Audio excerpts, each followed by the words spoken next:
34% ఉన్న బీసీల రిజర్వేషన్లని 24% తగ్గించి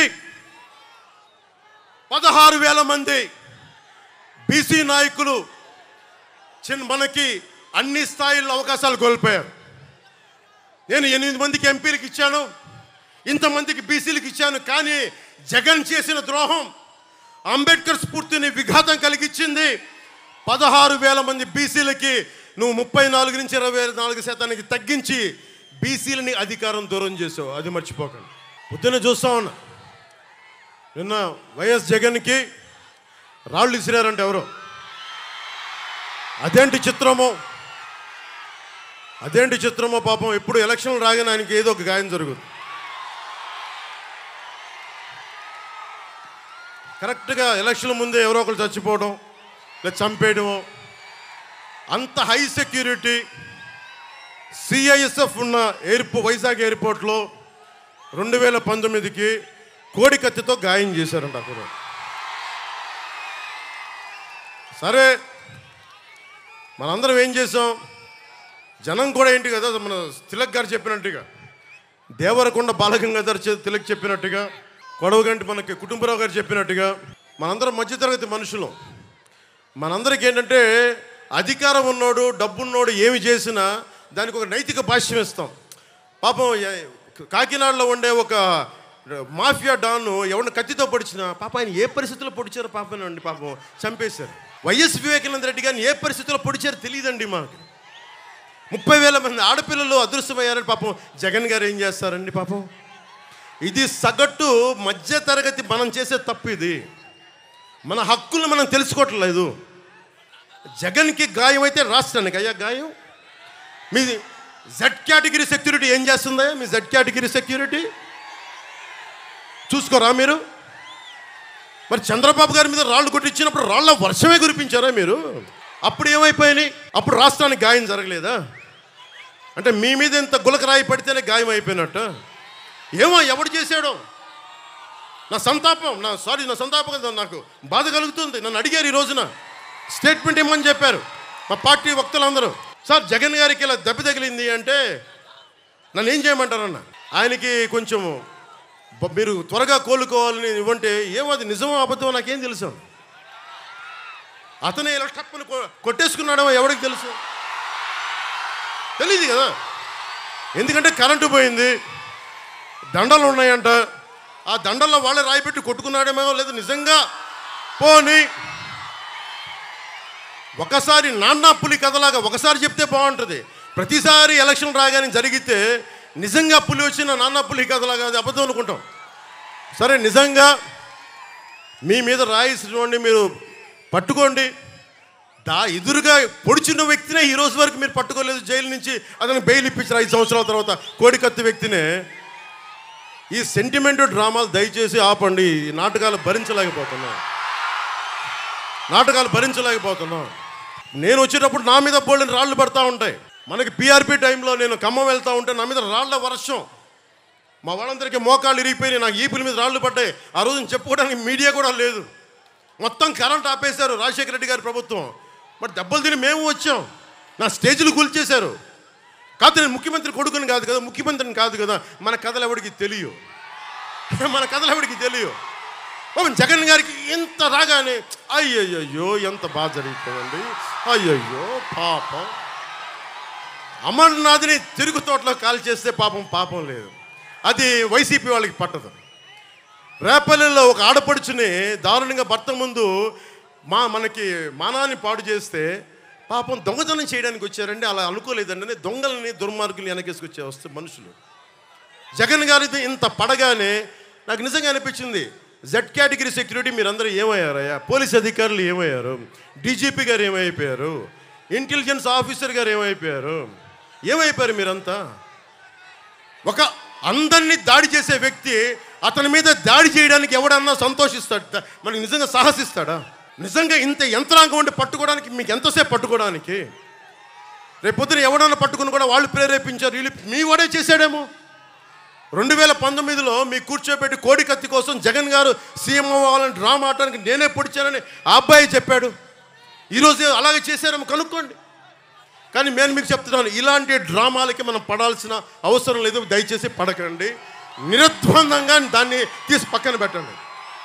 అరే ఇద్దరు అక్క చెల్లెళ్ళు, ఇద్దరు చెల్లెళ్ళు, సొంత చెల్లెళ్ళు, అరే మా నాన్నగారిని చంపేశారు, మా చిన్నాయిని చంపేశాడంటే అడ్డగోలుగా బద్దలు కొట్టి కత్తితో పొడిచి పొడిచి పొడిచి చంపితే అందరూ గుండి పొడిచి పడిపోయాడండి, గుండి పొడిచి పడిపోయండి. వీళ్ళ కథలు మనం ఎలా నమ్ముతాం? ఈరోజు ఆయన వివేకానంద రెడ్డి గారు అమ్మాయి సునీత గారు వైరాలజిస్ట్, ఆవిడ అమెరికాలో చదువుకున్న వ్యక్తి, వైరాలజిస్టు. కరోనా లాంటి వైరస్ని ఆవిడ దాని మీద నిజంగా వైద్యం చేయగలిగే వ్యక్తి.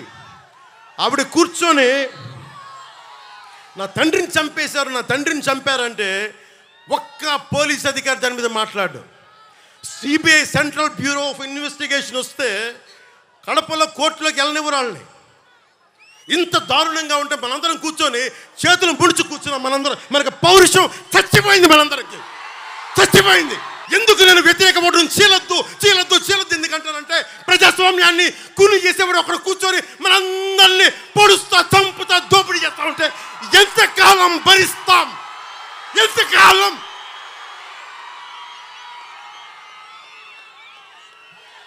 సుగాలి ప్రీతి 14 ఏళ్ల బిడ్డని స్కూల్కి వెళ్తే 10 మందిని నాశనం చేస్తే దాన్ని పట్టించుకోడు ఎవడు. జగన్మోహన్కి బొక్క పడితే, చిన్న గులకరాయి పడితే రాష్ట్రం అంతా ఊగిపోద్ది. సగటు మనిషి బాధ మనకి తెలియదు, సగటు మనిషి బాధ మర్చిపోయాం. నిజంగా నాకు ఆవేదన ఉంది, ఏడుపు వస్తుంది. తప్పు జగన్మోహన్ రెడ్డి కాదు, మనదే. మనకు పౌరుషం చచ్చిపోయింది.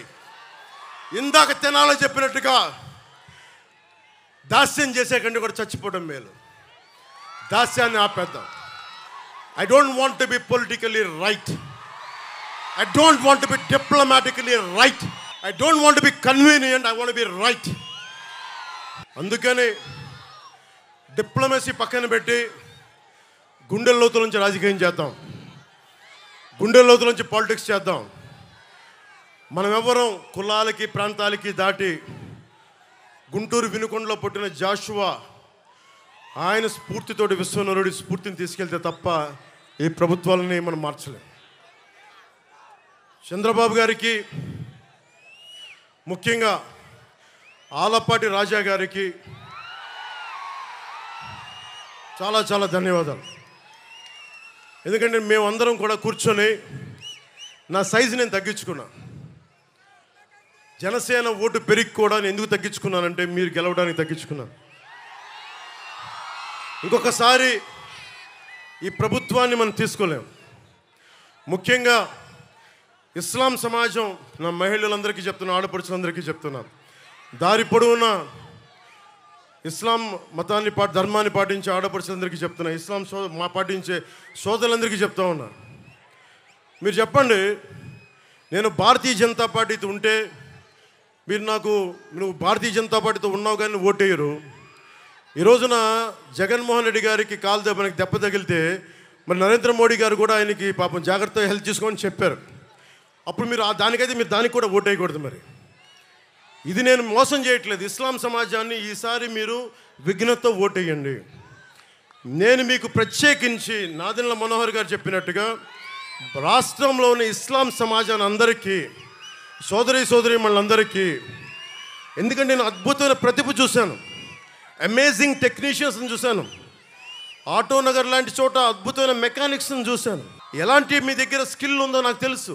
అలాగే మిమ్మల్ని కూడా స్కిల్ డెవలప్మెంట్ చేయిస్తాం, మీ చేత మిమ్మల్ని కూడా ఆదుకుంటాం. కాకపోతే నేను మిమ్మల్ని కూర్చోబెట్టి నేను డ్రామాలు చేయను, అంతే. నేను చెప్తున్నాను ఇస్లాం సోదరులు సోదరీమణులందరికీ, అమ్మ నేను మనస్ఫూర్తిగా చేసేవాడిని అమ్మా. నేను మీకు ఎలాంటి ఇబ్బందులు వచ్చినా మేము ఆదుకునేవాళ్ళం అమ్మా. నేను ఎందుకు చెప్తున్నానంటే నేను షాదీఖానాలతో పాటు తోఫాలతో పాటు కౌలు రైతుల కోసం నేను సిద్ధపట్టు మనకి కడపకి వెళ్తే ఒక సోదరు అడిగింది, ముస్లిం మనకి మా మతానికి చెందిన ఒక సోదరు అడిగింది, అమ్మ నీకు ఏం కావాలి అంటే, ఏం లేదన్నా నాకు ఎస్ఐ కావాలని ఉంది, ట్రైనింగ్ పంపించాను అని అడిగింది. డబ్బులు అడగలేదు. ఎంతమంది ఉన్నారు అలాంటి ఆడపడుచులకు మేము అండగా ఉంటామమ్మా. డబ్బులు జగన్లాగా అడ్డగోలుగా దోచేయమ్మా, మాకు అవసరం లేదమ్మా. మీ ఓట్లని మేము ఓట్ బ్యాంక్గా వాడము. ఇస్లాం పెద్దలందరికీ చెప్తా ఉంటాను, నేను మిమ్మల్ని ఓట్ బ్యాంకుగా వాడడం, మా కూటమి మిమ్మల్ని ఓట్ బ్యాంక్గా వాడదు. మీ మీద ఈగ వాలితే మేము వచ్చి మీకు అండగా ఉంటాం. ఈరోజున పెమ్మసాని చంద్రశేఖర్ గారు అమెరికాలో అత్యంత ఉన్నతమైన వ్యాపారం అయ్యండి, అంత గొప్ప అందరికీ స్థానం కల్పించిన వ్యక్తి. ఈ రోజున కేవలం మన గుంటూరు పార్లమెంటుకి డబ్బుమయమైపోయిన గుంటూరు పార్లమెంటుకి ఆయన మొత్తం డబ్బులు వదులుకొని, నిజంగా నాలాగా ఎంత ఆవేదన ఉందో ఆయన ఇద్దరం మాట్లాడుకుంటే ఒకటే చెప్పారు, నాకు ఏం వద్దు సార్, నాకు దీని నుంచి కళ్యాణ్ గారు మేము పని చేస్తాం, మీకు అండగా పని చేస్తాం మీ అందరి కోసం. అందుకని నాకు మీ మద్దతు కావాలని కోరితే ఈరోజు చెప్తున్నాను పెమ్మసాని చంద్రశేఖర్ గారికి, మా సర్వస్వం ధారపోసి మిమ్మల్ని గెలిపించుకుంటాం. మా సర్వస్వం ధారపోస్తాం. మనకి ఏమి కావాలన్నా కేంద్రపరమైన మనకి అవసరాలు ఏదున్నా సరే, రేపు పొద్దున్న చదువుకున్నవాడు, జ్ఞానం ఉన్న వ్యక్తి, ఐశ్వర్యాన్ని హ్యాండిల్ చేయగలిగే వ్యక్తి, అడ్డగోలుగా దోచే వ్యక్తి కాదు, ఉన్న సంపాదనని పెట్టే వ్యక్తి. అలాంటి వాళ్ళు మనకి ఎంపీగా అయితే ఎంత అద్భుతంగా ఉంటుందో చూడండి. అలాగే తెనాలి అభివృద్ధికి నాదెండ్ల మనోహర్ గారి కృషి ఒకసారి మీ అందరికీ తెలియజేస్తాను. రాజకీయ నేపథ్యం నుంచి వచ్చిన కుటుంబం నుంచి వచ్చిన వ్యక్తి, ఉమ్మడి రాష్ట్రంలో శాసనసభ డిప్యూటీ స్పీకర్గా పనిచేసిన అనుభవజ్ఞులు, తెనాలి నియోజకవర్గమైన సమస్యలపైన సంపూర్ణమైన అవగాహన ఉన్న వ్యక్తి. 2004 నుండి 2014 వరకు సంపూర్ణంగా 10 ఏళ్ళుగా ఆయన అభివృద్ధి పథకాలు చేశారు. కొల్లిపర్ల మండలంలో, ముఖ్యంగా కొల్లిపర్ల మండలంలో కృష్ణానది జలాల మంచినీటి పథకాన్ని ప్రారంభించిన బలమైన నాయకులు. చక్రాయపాలెంలో 132 kV సబ్స్టేషన్, కమ్యూనిటీ హాల్స్, చర్చిలు, షాదీఖానాలు నిర్మించిన వ్యక్తి.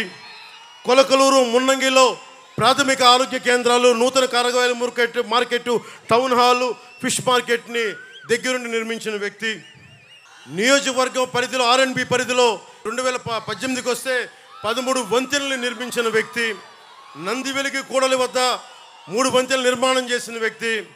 నందివెలుగు వరకు పెదరావూరు నందివెలుగు వరకు రోడ్లు విస్తరణ జరిపిన వ్యక్తి. తెనాలి అంతర్గత రోడ్లను విస్తరణ జరిపిన వ్యక్తి. సైడ్ కాలువల్ని నిర్మాణం చేసిన వ్యక్తి. ప్రతి పల్లెలో సీసీ రోడ్లు, డ్రైనేజ్ నిర్మాణం చేసిన వ్యక్తి. ఆయన గురించి మీకు తెలుసు, కేవలం పొలిటికల్ లీడరే కాదు, నెంబర్ 3 టెన్నిస్ ప్లేయర్, జాతీయ స్థాయిలో టెన్నిస్ ప్లేయర్ 80sలో. అందుకనే ఆయన ఓపెన్ ఎయిర్ ఆడిటోరియంని ప్రోత్సహించారు, కళాక్షేత్రాన్ని నిర్మాణం చేశారు, యువ క్రీడాకారులను ప్రోత్సహించడానికి ఇండోర్ స్టేడియంని ఆధునీకరించారు. జగడగంట పాలెంలో సెంట్రల్ స్కూల్ని ఏర్పాటు చేయడానికి చొరవ తీసుకున్నారు. పేదల కోసం 40 ఎకరాల భూమిని సేకరించి ఇళ్ల నిర్మాణం పూర్తి చేసిన బలమైన నాయకులైన, అర్హులైన అందరికీ అధికారులు కాదనుకొని కూర్చుని రేషన్ కార్డులు, పెన్షన్లు, దీపం పథకం కింద గ్యాస్ బండ కానీ, ఇందిరమ్మ ఇళ్ళు కానీ, అన్నదాతల కోసం సబ్సిడీపై వ్యవసాయ పరికరాల పంపిణీ కానీ, రైతు బంధు ద్వారా వడ్డీ లేని రుణాలు కానీ, డ్వాక్రా మహిళలకి పావలా వడ్డీకే రుణాలు, బ్యాంకు రుణాలు అందేలా తెనాలి ఎమ్మెల్యేగా కృషి చేసిన బలమైన నాయకుడు. ఈ రోజున అలాంటి వ్యక్తి జనసేన పార్టీకి, నాకు వెనుకగా ఉన్న వ్యక్తికి మనస్ఫూర్తిగా మీ అందరి తరపున ధన్యవాదాలు తెలుపుకుంటూ భారీ మెజారిటీతోటి గెలిపించవలసిందిగా కోరుకుంటున్నాను.